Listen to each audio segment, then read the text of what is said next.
A Texas woman has been executed for the 2004 torture and starvation death of her girlfriend's 9-year-old son. 28-year-old Lisa Ann Coleman died at 6:24 Wednesday evening. The Supreme Court denied her final appeal hours before her execution.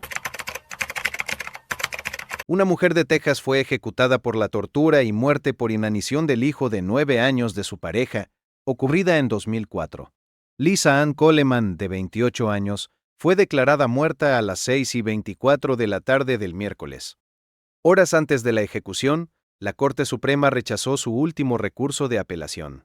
El 17 de septiembre de 2014, exactamente a las 6:24 p.m, Lisa Ann Coleman se convirtió en la persona número 517 ejecutada en Texas desde 1982. También fue la sexta mujer en recibir la inyección letal desde que el Estado restableció la pena de muerte. Pero esta no fue una ejecución más. Fue el desenlace de una historia que había comenzado 10 años antes, dentro de un apartamento en Arlington.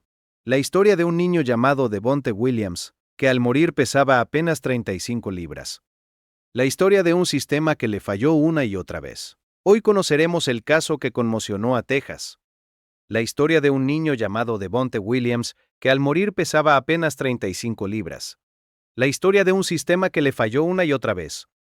La historia de un niño llamado Devonte Williams que al morir pesaba apenas 35 libras. La historia de Devonte Williams y Lisa Coleman.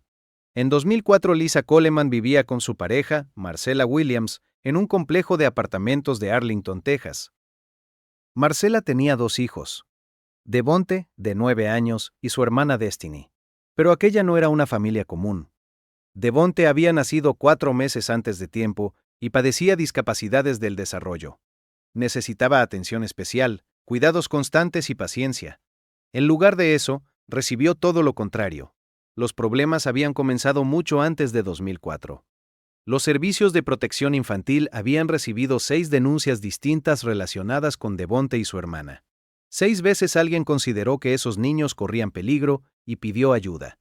En 1999, cuando Devonte tenía apenas 4 años, él y Destiny fueron separados de su madre y enviados a un hogar temporal. La razón era alarmante. Devonte había sido golpeado con un cable eléctrico y su pequeño cuerpo estaba cubierto de marcas. Durante ese periodo, un psicólogo lo evaluó. El especialista concluyó que, debido a su nacimiento prematuro, presentaba dificultades de aprendizaje y requería apoyo especializado. No podía desenvolverse como otros niños de su edad. Pero fue ahí donde el sistema volvió a fallar. Después de que Marcella Williams prometiera mantenerse alejada de Lisa Coleman, las autoridades devolvieron a los niños con su madre. El Estado creyó en esa promesa. Pensó que estarían a salvo. Se equivocó. Para 2004, Lisa Coleman había regresado a la vida de Marcella. Volvía a vivir con ella y con los 2 niños. Y la pesadilla de Devonte estaba a punto de empeorar. El pequeño, que ya había soportado tanto sufrimiento, estaba por enfrentar los últimos y más crueles meses de su corta vida. El 26 de julio de 2004 era un caluroso día de verano en Arlington, Texas. Paramédicos acudieron de urgencia a un complejo de apartamentos tras recibir una llamada de emergencia. Lo que encontraron dentro los perseguiría para siempre. Devonte Williams había muerto, pero no se trataba de una muerte cualquiera. El cuerpo del niño de 9 años contaba la historia de meses de tortura y abandono. Pesaba apenas 35 libras. Para ponerlo en perspectiva, un niño sano de esa edad debería pesar alrededor de 70. Devonte pesaba la mitad. Su cuerpo estaba cubierto por 250 cicatrices. 250. Cada una representaba un episodio de dolor. Algunas eran antiguas, otras recientes. Todas demostraban que aquel niño había sido lastimado una y otra vez. El médico forense determinó que Devonte había muerto por desnutrición. Literalmente había muerto de hambre. Pero eso no era todo. También padecía neumonía, una enfermedad que debilitó aún más un cuerpo que ya casi no tenía fuerzas para resistir. A medida que avanzó la investigación, la policía descubrió el horror que Devonte había vivido durante sus últimos meses. Lisa Coleman y Marcella Williams le ataban las muñecas, lo encerraban en una despensa, como si fuera un animal. Le impedían salir de su propia casa. Mientras ellas comían, Devonte se moría de hambre. Mientras ellas vivían con libertad dentro del apartamento, él permanecía atrapado en un espacio pequeño y oscuro.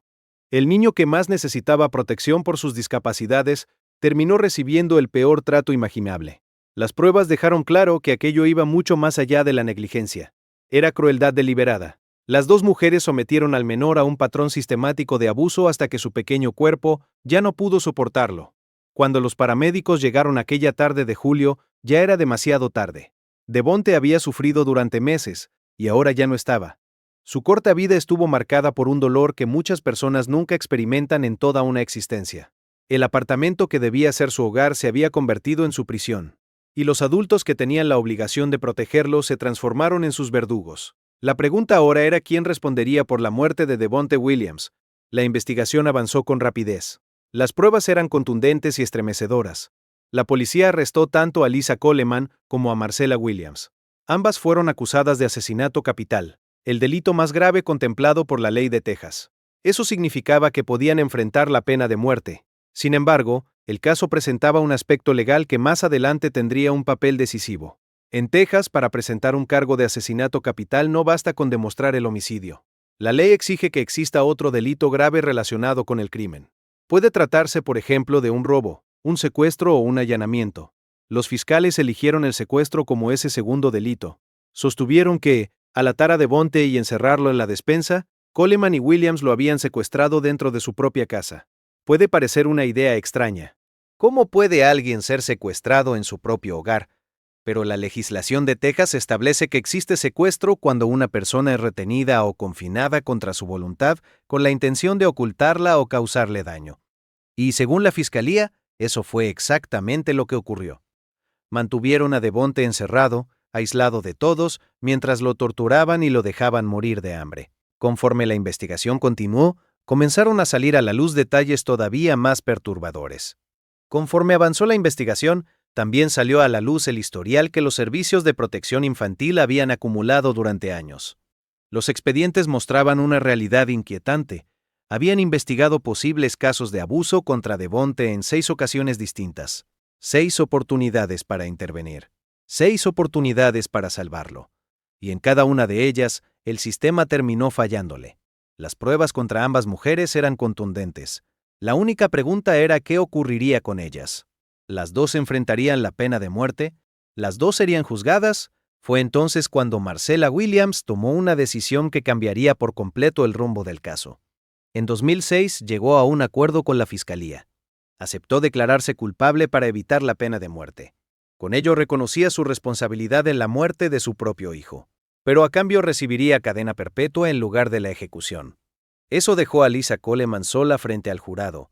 Su abogado defensor era John Stickles, un litigante de Arlington. Tenía una tarea extremadamente difícil. Las pruebas contra su clienta eran prácticamente irrefutables. Nadie discutía que Devonte había sido torturado y asesinado. La verdadera discusión era otra. ¿Merecía Lisa Coleman la pena de muerte? Durante el juicio, la fiscalía la presentó como la principal responsable de un crimen de una crueldad excepcional. Los fiscales mostraron al jurado fotografías del cuerpo de Devonte, consumido por el hambre y cubierto de cicatrices. Explicaron cómo había sido atado, cómo permanecía encerrado durante horas, y cómo fue muriendo lentamente de inanición mientras las dos mujeres continuaban con su vida cotidiana dentro del mismo apartamento. El jurado escuchó el testimonio sobre las 250 cicatrices que cubrían el cuerpo del niño. Supo que al morir pesaba apenas 35 libras. También vio las pruebas que demostraban que había sido golpeado, inmovilizado y encerrado en una despensa. La defensa no intentó negar el sufrimiento de Devonte. Stickles sostuvo que Coleman había cometido actos atroces, pero insistió en que no debía ser condenada a muerte. Su argumento se centró en un punto jurídico que consideraba determinante. Según la legislación de Texas, el cargo de secuestro no correspondía en ese caso. Explicó que los padres tienen cierta autoridad para restringir o castigar a sus hijos dentro del hogar. Reconoció que lo ocurrido estaba muy lejos de un castigo legítimo. Era abuso infantil. Era violencia extrema, pero desde su perspectiva no constituía secuestro en el sentido legal requerido para sustentar un cargo de asesinato capital. No estoy diciendo que sea inocente ni que no haya hecho algo terrible, argumentó ante el tribunal. Lo que digo es que eso no constituye secuestro. El jurado no aceptó esa interpretación. Declaró a Lisa Coleman culpable de asesinato capital. Y durante la fase de sentencia decidió imponer la pena de muerte. Pero la batalla judicial aún no había terminado. Stickles presentó una serie de apelaciones insistiendo en que el cargo de secuestro había sido aplicado de manera incorrecta. El caso llegó hasta la Corte Suprema de Estados Unidos. Una por una, todas las apelaciones fueron rechazadas. Los tribunales concluyeron que la condena era válida. La sentencia permanecería intacta. Lisa Coleman moriría por lo que le hizo a Devonte Williams. La justicia había hablado, y solo quedaba esperar el último capítulo. Coleman tampoco pudo elegir una última comida especial. En 2011, Texas eliminó ese privilegio para los condenados a muerte. Como cualquier otro interno, recibió el mismo menú servido ese día en la prisión. Llegó el 17 de septiembre de 2014. Unidad Huntsville, la prisión donde Texas lleva a cabo sus ejecuciones. Lisa Coleman, de 38 años, fue conducida a la cámara de ejecución. Había pasado 8 años en el corredor de la muerte esperando ese momento. Texas utiliza una inyección letal con pentobarbital, un medicamento diseñado para provocar una pérdida rápida de conciencia y detener las funciones vitales. Coleman fue sujetada a una camilla. Los funcionarios colocaron las líneas intravenosas en sus brazos. Después le preguntaron si deseaba pronunciar unas últimas palabras. Solo quiero decirle a mi familia que los amo. Amo a mi hijo. Luego añadió, Dios es bueno. Ya terminé. Fueron sus últimas palabras, breves, sin mencionar a Devonte, sin mencionar al niño cuya muerte la había llevado hasta esa sala. A las 6:12 de la tarde comenzó a fluir el medicamento. Coleman cerró los ojos. Su respiración empezó a hacerse cada vez más lenta. 12 minutos después, a las 6:24 de la tarde, fue declarada muerta. Se convirtió en la persona número 517 ejecutada en Texas desde 1982. Fue la sexta mujer ejecutada desde el restablecimiento de la pena de muerte en el estado. Y la novena ejecución realizada en Texas durante 2014. Robert Hurst, portavoz del Departamento de Justicia Criminal de Texas, confirmó oficialmente la hora del fallecimiento. Fuera de la prisión no hubo manifestaciones. No hubo multitudes. Solo el silencioso final de un caso que había estremecido a Texas una década antes. La ejecución de Lisa Coleman puso fin a su historia. Pero no terminó con las preguntas, las dudas sobre el sistema de protección infantil, sobre el proceso judicial, sobre la justicia y, sobre todo, sobre la muerte de Devonte Williams. Porque aunque la sentencia finalmente se cumplió, hubo una pregunta que nunca desapareció. La mayor pregunta nunca giró únicamente en torno a Lisa Coleman. La verdadera pregunta era sobre el sistema que debía haber protegido a Devonte. Los servicios de protección infantil investigaron a su familia en 6 ocasiones. 6 veces distintas alguien creyó que ese niño corría peligro. 6 veces alguien pidió ayuda. Y 6 veces el sistema no logró protegerlo. Ese mismo año, en 2004, cuando Devonte murió, el gobernador de Texas, Rick Perry, ordenó revisar 113 casos de abuso infantil en el norte del estado. Los resultados fueron alarmantes. La investigación reveló que, en 7 de cada 10 casos, los trabajadores de protección infantil no lograban proteger adecuadamente a los menores que se encontraban en riesgo. Y cuando el abuso era confirmado, solo en el 30% de los casos se aplicaban las medidas de seguridad necesarias.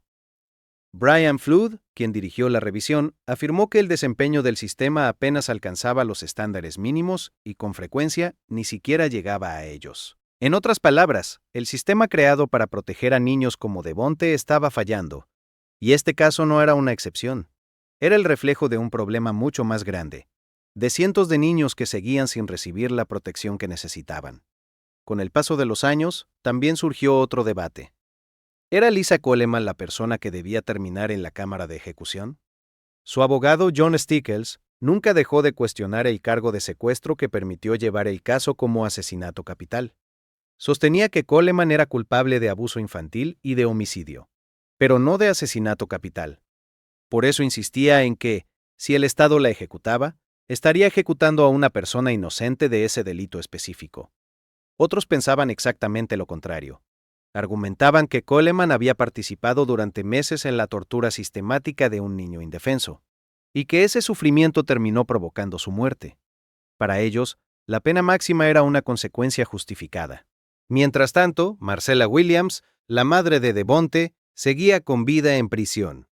Había evitado la pena de muerte al declararse culpable. Muchos consideraban injusto ese resultado. Se preguntaban por qué la madre sobrevivía mientras Coleman era ejecutada. El caso también reavivó el debate sobre la pena de muerte. ¿Era la ejecución el castigo adecuado? ¿Representaba verdadera justicia para Devonte? ¿Podía evitar que otros niños sufrieran el mismo destino? Son preguntas que siguen sin tener respuestas sencillas, pero había algo en lo que prácticamente todos coincidían. Devonte Williams merecía algo mejor. Merecía adultos que lo protegieran, no que lo lastimaran. Merecía un sistema capaz de rescatarlo, no uno que le fallara 6 veces. Merecía vivir.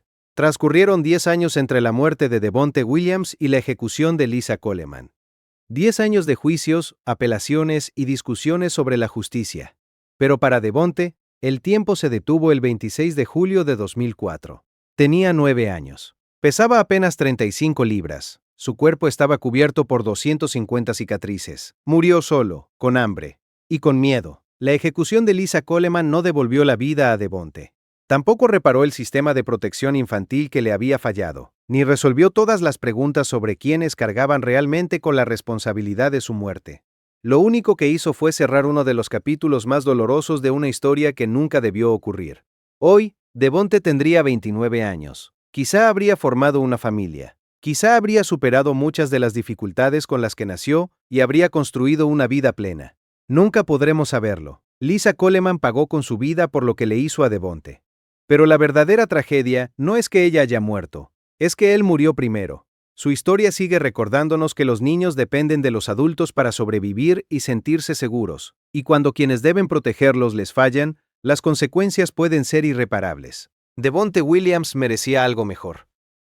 Todos los niños lo merecen.